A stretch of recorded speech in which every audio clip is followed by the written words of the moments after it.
ზურაბ ჯაფარიძის წინააღმდეგ მიღებული არაპროპორციული ზომების გამო დანია ღრმა მწუხარებას გამოხატავს. ამის შესახებ საქართველოში დანიის ელჩი ანე ფოტეფ სორენსენი X-ის საკუთარ გვერდზე წერს. დანია ღრმა შეშფოთებას გამოხატავს ქართველი ოპოზიციონერი ლიდერი ზურაბ ჯაფარიძის წინააღმდეგ მიღებული არაპროპორციული ზომების, ასევე პოლიტიკური ოპოზიციის საქმიანობის შეზღუდვის მიზნით ბოლო დროს მიღებული კანონმდებლობის გამო. საქართველოს დემოკრატიული კუსლის საპასუხოდ დანია მიზნობრივ ზომებსა და ევროკავშირის ერთობლივ მოქმედებებს მხარს უჭერს, წერს დანიის ელჩი საქართველოში.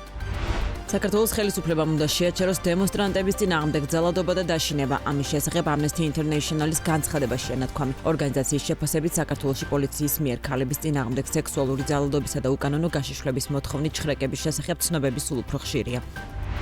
თურქეთის რესპუბლიკის პრეზიდენტი რეჯეპ ტაიპ ერდოღანი საქართველოს პრემიერ-მინისტრი ირაკლი კობახიძეს საქართველოს დამოუკიდებლობის დღეს ულოცავს. ამის შესახებ ინფორმაციას ქართული εθნების მთავრობის ადმინისტრაცია ავრცელებს. პრეს-რელიზის თანახმად ერდოღანი ყურადღებას ამახვილებს ორ ქვეყანას შორის არსებულ სტრატეგიულ პარტნიორობაზე. ამერიკამ სირიის წინააღმდეგ დაწესებული სანქციების მოხსნის პროცესი დაიწყო და ამის შესახებ ინფორმაციას სააგენტო როიტერსი ამერიკის სახაზინო დეპარტამენტზე დაყრდნობით ავრცელებს. დეპარტამენტმა გენერალური ლიცენზია გამოსცა, რომელიც სირიის დროებით მთავრობას, ცენტრალურ ბანკსა და სახელმწიფო საკუთრებაში არსებულ კომპანიებს საერთაშორისო ტრანზაქციებში ჩართვის უფლებამოსილებას ანიჭებს.